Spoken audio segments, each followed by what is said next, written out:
YouTube, what the crap's going on? HeirofCarthage here, back in Total War Warhammer 2 with yet another video where we're going to focus on the changes of the II patch to one of the factions as it applies to multiplayer. So, the Beastmen are the conversation topic for this video, more specifically Malagor the Dark Omen.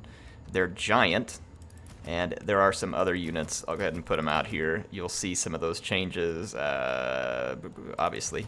So we're going to go talk about them. This isn't all of them, but a lot of them. So Maligore, what happened with Maligore? Well, he picks up 400 mass, which is going to make him a bit tankier, able to push things around a little, maybe take some bigger hits and stand his ground. He picks up 1 run speed, and then plus 100 cost to multiplayer, so he got more expensive, but he also picks up 10 melee attack and 10 melee defense. That is going to make him significantly better in multiplayer. For the cost of only 100 increase, yes, that's great. Traderkin is a great spell. I think that Lore of the Wild gets underestimated all too often. Right now, Viletide, Devolve, and Traderkin are going to be the trifecta for me out of this Lore of the Wild. Viletide is just a cheap spell and decent against unarmored stuff. You can upgrade it even, and it'll cause more damage. It's going to do more armor-piercing damage. But, I mean, it gets expensive if you upgrade it, but it's cheap otherwise. Devolve, not a bad cost for what you get here. It's going to be good against multiple combatants, so get everybody into a big blob if you can. Hit them with Devolve. It also takes out 8 leadership, which is a huge benefit to this spell. And then Traderkin slows units down also, so you're getting dive bombed by flyers, but this one is good versus single unit entities. So you're getting dive bombed by dragons, flyers, lords, whatever it is. This is what you want to pull in. So I really find Malagor to be my go-to lord with the Beastmen at this point. So really great changes to him. Now Gourville the Emperor, our leader, has also gotten some buffs in this patch. He picks up 200 mass. And not only that, a 5% hit reaction ignore chance, which means he's going to ignore those big hits from enemies in terms of, I think, how it knocks him around. And then knock interrupt ignore chance. So again, all this is really going to amount to in the end is Gourville not getting tossed around like a ragdoll like he used to, or he will potentially still, but less.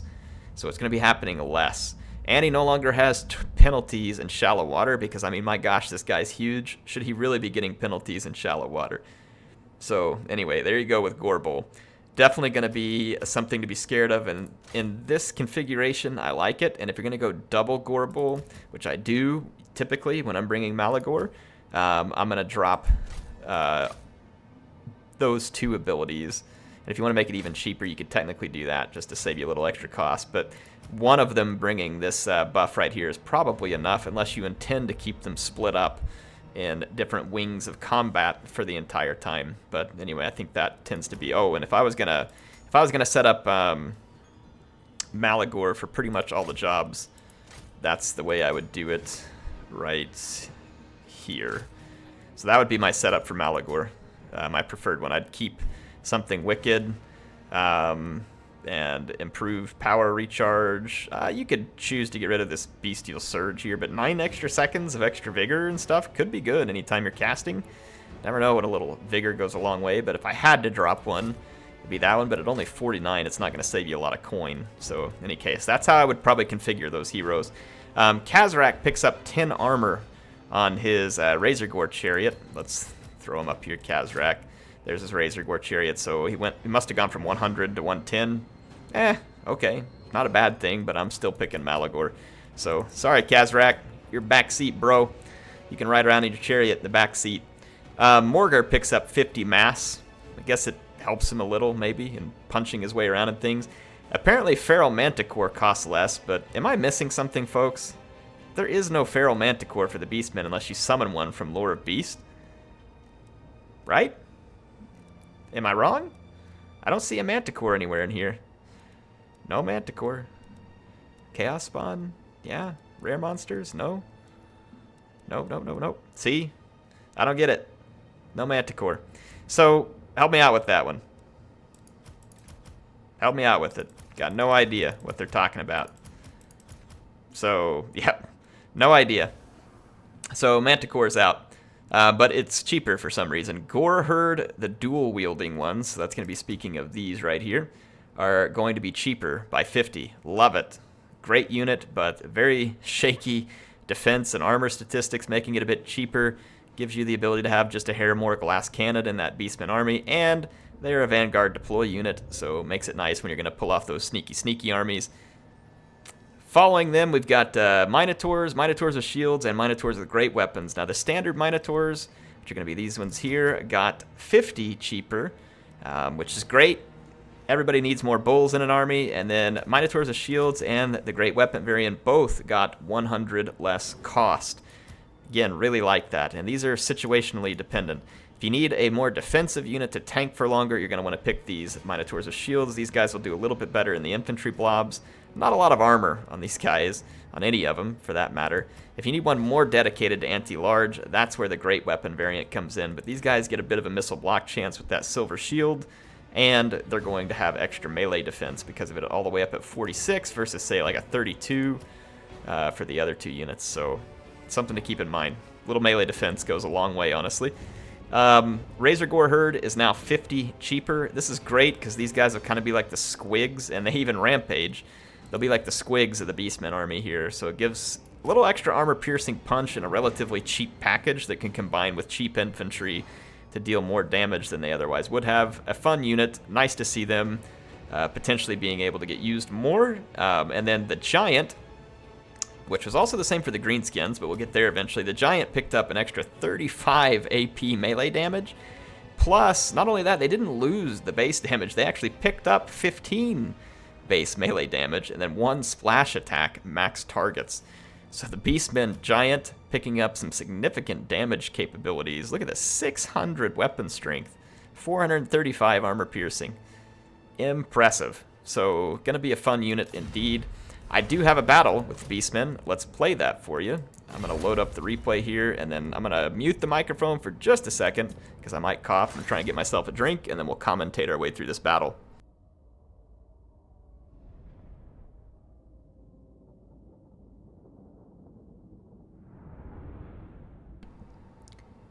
Alright, so you can see I'm going to come up against Wake and his Wurzag build. He's got some Savage Orcs mixed with Goblins.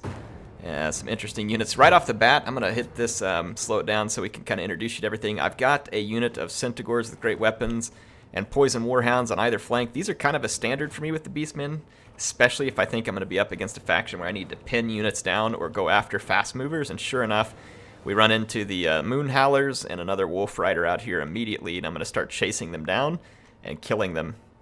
My Centaurs will be more than a match for them. Both of these units that I have very quick. My main line is going to be made up of Gore Herds. So Gore Herds with shields. I got 1 Ungor Spear on either flank. I've got 2 Gore Bulls supporting Maligore. All of these units are in the configuration I showed you. I also brought a Giant because I figured the Greenskins can skirmish. And now, if they get skirmishy, they may want to focus my Giant, but then that's going to leave Maligore and the 2 Gore Bulls to run amok. And that's exactly what I want here, is too many targets for the Greenskins to focus on. And then hopefully my infantry can be supported by this Giant. My opponent's going to have 2 Night Goblin Squig Hoppers over here. These guys can be quite good at taking out armored infantry. His main line was the Savage Orcs. He does have the Crimson Killas in the back, and I don't have a missile unit, so that makes that potentially dangerous. 2 nasty Skulkers, the Warlord's boys. There's some Orc Error boys in the back, and then a Goblin Wolf Chariot as well. And then Wurzag with his standard layout here, Foot of Gork. Here we go, Wah, all the stuff you would expect on Wurzag. So, alright, let's hit play. Oh, not fast forward, play. There we go. So yeah, my light cavalry is going to chase these units, and then I see that he's mostly just got archers back here. I'm like, yeah, it's a bit risky because my units have low leadership, but let's go. I'm going to do all the damage I can do early here. I want to get back here to his archers. I've plowed through a lot of his Wolf Riders. He does have a Gobbo Big Boss. This concerns me, and some of his archers turn my way. But I feel like we can punch our way through this relatively quick and try and get some damage done. Wurzag is back here. He actually just miscast a spell. So he did some damage to himself. Good for me. My flankers from the other side are moving in. The main Greenskin line is moving up, wanting an engagement with me, but now I'm coming at him from these flanks. You can see I'm going to get a charge with the Poison Warhounds here. They should do very nicely against the Squig Hoppers, and then I can swing these Centaurs in a charge here, and they should also do nice versus the Squigs. And then the mainline engagement, now my opponent's archers and his leaders are busy back here, and I've sent a Gourville back here. I lost my units, but you know what? I was like, I don't see anything back here that can significantly threaten Gourville too quickly. So I'm going to send one back there. The other one's still stuck on this flank trying to get to him. Maligore will support the main fight along with the giant. My opponent's forces are too split up at this point.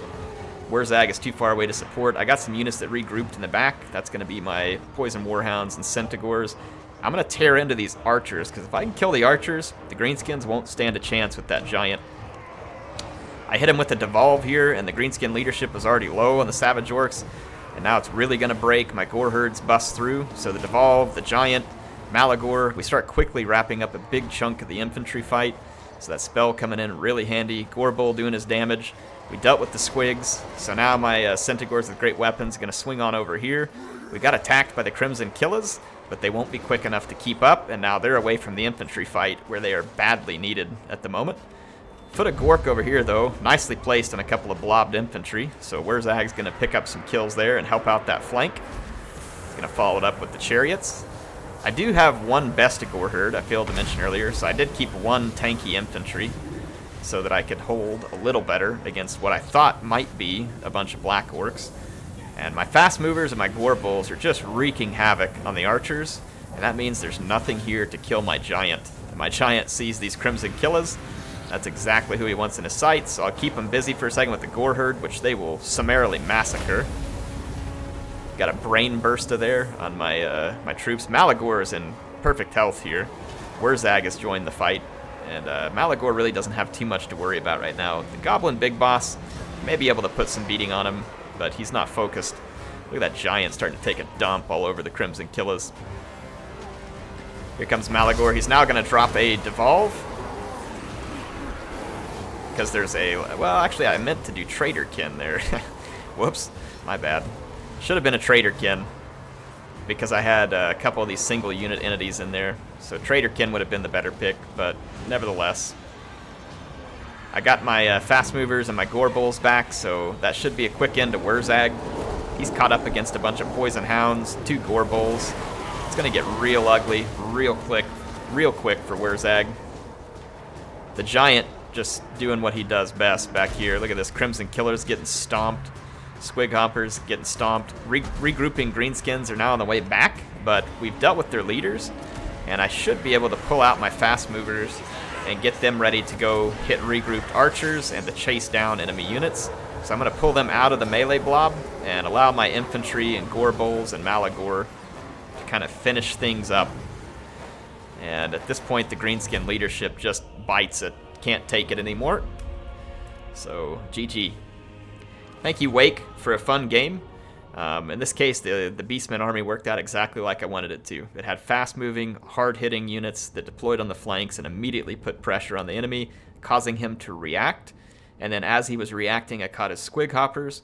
I got the Gourvilles back into his archers, and then that split his army, which means that my giant and Malagore started taking a dump on his infantry, so divide and conquer worked very well for me in this case, even though the Greenskin army by itself presents a significant threat to what I brought here. Savage Orcs would trade pretty nicely in general with Gore Herds, or against the Gore Herds with shields. It certainly wouldn't be bad. You see this Bestigore herd just absolutely wrecked because it never ended up against an armored infantry. Did a great job. Took his light cavalry out early, like I said, all 4 of them. So that's a huge benefit when you can get Greenskin light cav out of the way quickly. Especially Squig Hoppers with that anti-infantry bonus. They can do some nasty rear charges. The Skulkers, a nice anti-armor unit, but again, they got caught up on the flanks. And the Gourvilles just came in like a wrecking bull, pun intended. WARZAG got his one nice foot stomp in, but not enough to turn the tide. And the giant, again, I knew if I could get rid of his archers, which is why we brought all these fast movers, the giant would just be able to take a dump on the Greenskins, and that's exactly what he did. He was vomiting all over the Crimson Killers, who ended up routing due to leadership loss, with most of their unit left. So I didn't have the best units for dealing with it. I did have one, though, this giant. Definitely a good unit for dealing with them. And then Traderkin on Malagore, Devolve would have been another good one to try and deal with it. Anyway, hope y'all enjoyed this. Beastmen definitely got a bit of a buff in this patch. I think you're going to be seeing Malagore out there. I mean, Morgur is still good, and Khazrak can be fun with those Vanguard armies. But honestly, in my opinion, Malagor is hands down the best lord for the Beastmen right now. Probably situational, depending on what you're coming up against, but I think he'd be good. And then Minotaurs, again, cheaper, so you could be seeing more of that. I mean, Minotaurs with great weapons can put a heavy hit on lots of large units, so another one to be afraid of, and they're cheaper now, so watch out for those Beastmen. Should be interesting to see what they can do on the battlefield. Go try some for yourself. Hope you all enjoyed this one. HeirofCarthage signing out for now. I will see you again soon.